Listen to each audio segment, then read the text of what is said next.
Hello, my name is Bill Costantino. I've been working, learning, and experimenting with Toyota Kata since April 2009. I'd like to share with you a simplified macro view of Toyota Kata, how it works to increase our knowledge and bring us to higher levels of performance. So here we go with the Toyota Kata Unified Field Theory. Like any good unified field theory, we begin with an individual, surrounded by infinite space and unlimited possibilities. In a more practical way, each of us is surrounded by problems, waste, and opportunities for improvement. This might be in our work world, social life, private life, or personal enterprise. As we look around, each of us has a different perspective and base of experience. We each have a current knowledge threshold. Inside this threshold, we're fairly certain of what we know. We're confident and familiar with things based on our past experience. Outside the knowledge threshold, we may have little or no direct experience. We're less confident, less certain, or even completely unaware. Far enough beyond the threshold of knowledge, and we don't even know what we don't know. If we want to improve a situation, let's say at work, for example, we go take a look, observe what we can, and identify some number of problems that need to be fixed or opportunities waiting to be energized. This is the common intent behind the waste walk. Up to this point, we've only been investigating, seeing, and observing what might be possible within our own personal knowledge threshold. Thus far, we haven't actually taken any action or made any changes. At this point in our story, we're free to move in any possible direction. Just as our threshold of knowledge is an unseen limit or boundary to our perception, our personal biases are another unseen element that typically shape our thinking, choices, and our behavior patterns. The direction we are most likely to move is the direction with which we're most familiar, the direction we've practiced the most in the past. We may, in fact, even have more than one bias. The dominant bias, however, is the one that we will most likely tend to follow, because A, it's most familiar, B, we're well practiced with it, and C, we thus have a high degree of confidence in what we're planning to do. At this point in the story, many leaders or managers would prepare the classic action item list with steps, dates, and owners for each of the key activities that we've identified. Because we have a high degree of familiarity and confidence, it often seems that we simply need to get into implementation mode and execute our plan to get the intended results. In contrast, Toyota Kata would have us use a different approach. Before taking any action, we would first try to understand the long-term vision of where we're headed, and specifically, the vision as it relates to our customer. Usually, such a vision is very far off in the future and quite vague. An element of Toyota's vision, for example, is one-by-one flow at lowest possible cost. Wonderful in theory, but it can be pretty difficult figuring out how to get our hands around it in actual practice. In order to provide a more tangible and concrete objective, we look for a specific challenge that's well aligned with the longer-term vision.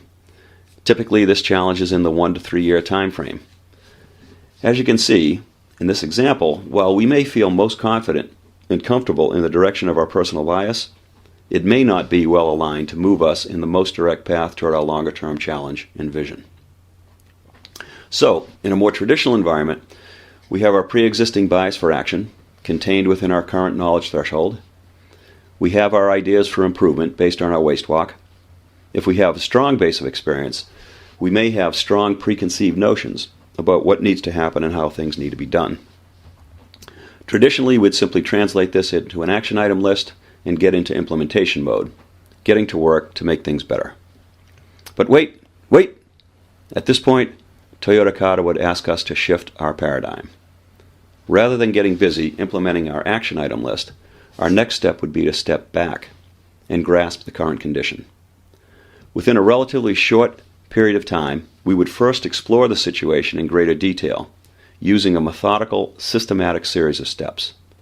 The purpose of grasping the current condition in this way is to see beyond our personal biases and preconceived notions, and to gain a more detailed and comprehensive understanding. It allows us to conduct a more objective analysis that better prepares us to move in a direction more exactly aligned to the challenge and the vision. You'll notice when this is well done, our personal biases and preconceived notions have been, ideally, eliminated. Grasping the current condition is typically done following the steps of process analysis. Though these steps were initially framed for discrete manufacturing processes, they can also be effectively applied in the service industry, administrative work, healthcare, nonprofits, etc. Anywhere, in fact, where value is delivered to a customer or a user within a certain time frame. Consistently using the steps of process analysis provides a very practical way for us to free our minds and thus escape the limitations and constraints of our own biases and preconceptions. With the process analysis completed, we're now ready to move on to the next step of setting the next target condition. You'll notice this next target condition is outside of our current knowledge threshold and directly aligned with the challenge in the vision. It is truly challenging because it's beyond our current knowledge. We don't know how we're going to get there. We are about to enter, bump, bump, bump, bump, the gray zone. Remember, within our current knowledge threshold, we are in a zone of apparent certainty. We have high familiarity and a greater sense of comfort. As we reach and ultimately pass through our knowledge threshold, we enter the uncertainty zone. We're less comfortable. We're confronted with many more questions. Things are less certain, more ambiguous. This higher level of uncertainty and ambiguity in the gray zone often dissuades people from forging ahead. The likelihood of mistakes is higher in this zone. However, as you can see, this is also the most direct path for progressing toward our challenge. Toyota Kata provides a methodical way, a consistent routine for navigating through this gray zone, even in the face of ambiguity and uncertainty. As we set out in pursuit of our next target condition, there will be many potential obstacles, some of which we will immediately recognize. A key principle of the Toyota Kata methodology is that we do not need to resolve every imaginable obstacle. Instead, we're looking for the most direct path toward our next target condition. We only need to solve those obstacles that are preventing us from operating in a way consistent with the next target condition. By using rapid PDCA cycles in a systematic way, we find our way through the field of obstacles in the most direct path toward the next target condition. Notice, this is not a straight line. Of necessity, we will be in a mode of learning and discovery as we move through the gray zone. The key is to conduct these PDCA cycles as rapid experiments. From each experiment, we gain new information, we learn. And so, we're able to adjust our course based on facts and data gained through our experimenting. Thus, we move forward toward our next target condition, and we're gaining knowledge. We expand our threshold of knowledge. The key to moving forward quickly, i.e. learning quickly, is to conduct quick PDCA cycles, quick small experiments that give us useful facts and data about the obstacles we're facing. Ideally, we would be conducting small PDCA cycles every day. Consistently using this approach leads us along a path of discovery through the gray zone toward the attainment of the next target condition. Consistent and successful application of this rapid PDCA approach ultimately brings us to the desired target condition. The benefits of this Toyota Kata approach are considerable. We in fact achieve a new level of performance that was once beyond our capabilities. This new level of performance is well aligned with our ultimate direction toward achieving the larger challenge.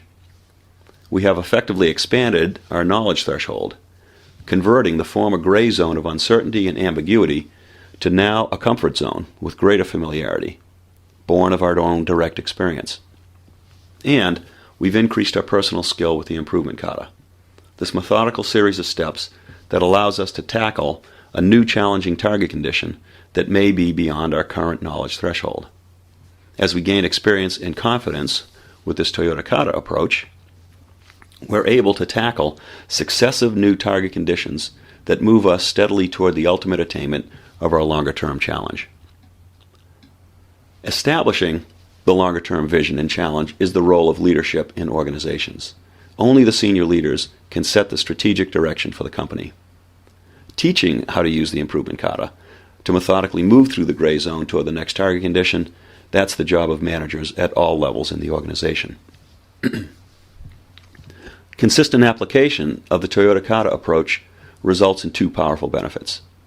It allows us to achieve challenging target conditions that are critical to our long-term success, to achieve new and higher levels of performance. It also develops the skill and capabilities of the people in our organization to face more of these challenges in the future and to do so with increasing confidence. So, there you have it, the unified Toyota Kata Field Theory version 1.0.